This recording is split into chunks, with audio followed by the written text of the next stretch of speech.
Amigos, en noticias locales, la Junta de Supervisión Fiscal advirtió en una carta firmada por la directora ejecutiva del ente federal, Natalie Jaresco, que si se paga el bono de Navidad a empleados públicos del gobierno, podría quedarse sin fondos para pagar la nómina al final del año fiscal en curso. El gobierno tiene hasta el 20 de diciembre para pagar el bono, pero tiene como meta desembolsar el dinero antes del 15 de diciembre. Más adelante le traeremos más detalles en Noticias 360.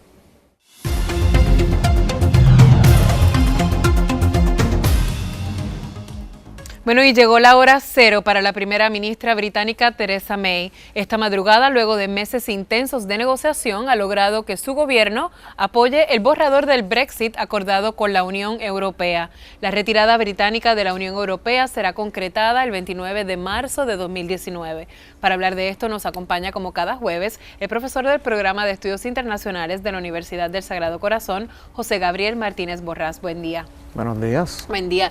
Vi el anuncio de la primer ministro, un poco triste su anuncio. O sea, por un lado está anunciando lo más importante que podía hacer, que es que haya un acuerdo, y sin embargo, entre su demeanor y el resto, realmente había como una tristeza, como casi medio patética la imagen, ¿no le parece? Sí. Es un rollo complejo. Básicamente yo creo que la mejor analogía que se puede hacer es que aquí hay una especie de divorcio entre el Reino Unido y la Unión Europea. Entonces, como todo divorcio, hay que empezar a dividir los capitales, dividir, ¿verdad?, lo que pertenece a cada quien. Entonces, claro, yo creo que ella está en una situación sumamente difícil, tratando de alguna manera de llegar a un punto medio, tratando de resolver unas situaciones políticas que realmente te van a llevar a nuevas situaciones políticas.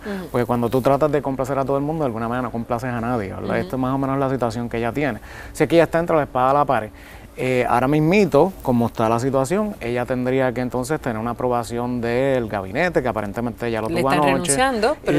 Pero le están renunciando a la misma vez ya algunos de sus miembros, y entonces eso eventualmente pasaría al Parlamento, y ahí es donde está el verdadero juego político y el rollo político que se complica, ¿no?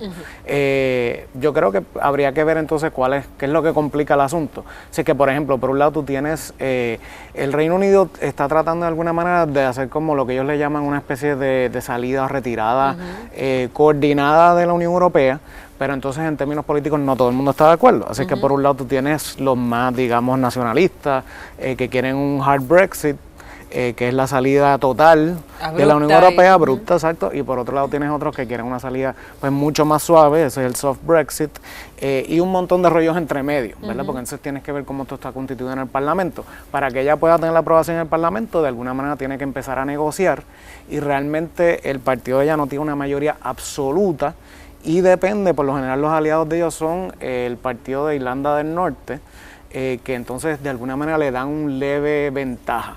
Pero eso no garantiza nada porque que estarían a favor, obviamente. Ese es el problema. El problema es que Irlanda del Norte se convierte en un tema complejo porque en el acuerdo le están dando un espacio o un trato levemente diferente al caso de Irlanda del Norte por su frontera con la República de Irlanda. Entonces, el partido dominante que hace coalición con ella, pues no quieren que traten a Irlanda del Norte diferente porque quieren que lo traten igual que al resto del Reino Unido. Entonces por ahí tienes ese problema. Dentro de su propio partido entonces tienes también algunos que son pro Europa, igual que tienen los nacionalistas, ¿verdad? Este es el Partido Conservador, que entonces se divide en estos dos. Por ende, si ella no consigue la mayoría de su propio partido que la apoya en el Parlamento, no va a tener ese apoyo tampoco, ¿verdad? Y entonces quizás el miedo de ella o en la posición en que la ponen a ella es que entonces ella puede o perder el gobierno, porque entonces se llaman unas nuevas elecciones, o por otro lado que se rechace el acuerdo. Entonces está en una situación bien difícil, está como entre la espada y la pared. Ella dicen que llegó a la reunión ayer y le cerró la puerta y dijo, de aquí no se va nadie hasta que esto se apruebe. Sí, pero estas renuncias que se han dado posterior al anuncio del acuerdo, ¿la debilitan políticamente, le quitan capital de negociación para ir al Parlamento ahora o no? Ella, tengo entendido que tuvo la mayoría de su gabinete, estuvo de acuerdo, y puede que algunas personas renuncien, pero entonces ella ahora debe llevar eso al Parlamento para que el Parlamento lo apruebe. Ahí es donde yo entiendo. ¿La debilita? La puede debilitar un poco, sí. Lo que yo entiendo es que ahí es donde realmente está la dificultad para que ella tiene que empezar a negociar, a ver qué cosas puede intercambiar, ¿verdad? Para que entonces le aprueben el acuerdo del Brexit, ¿no? Yo creo que hay que verlo también, quizás lo quieres ver un poquito desde la perspectiva europea, ¿no? O sea, hasta qué punto la Unión Europea se lo ha hecho difícil al Reino Unido, ¿verdad? Porque Europa tiene sus propios problemas en ese sentido, no solamente es la salida del Reino Unido, sino que tiene dentro de Europa ya unos movimientos populistas, ¿verdad? Ultranacionalistas que también están de alguna manera apoyando todo tipo de política euroescéptica, que eso lo que quiere decir es que entonces están buscando maneras de debilitar el poder de la Unión. Entonces estamos mirando una situación que quizás hace 10, 15 años era... no se imaginaba, ¿no? Hasta qué punto el proyecto europeo también, ahora mismo no hay ningún tipo de ambición para expandirlo y posiblemente cuestionando lo que es el proyecto supranacional como tal. Y esa es la situación. Entonces tú tienes por un lado que hay todo este conflicto político dentro del Reino Unido, lleva a que ellos de alguna manera se mantienen una especie de unión aduanera tibia en lo que pasan unos años y entonces se da la transición completa para entonces posiblemente negociar otro acuerdo comercial. ¿Usted cree que se vaya a dar la salida en marzo como está pautada?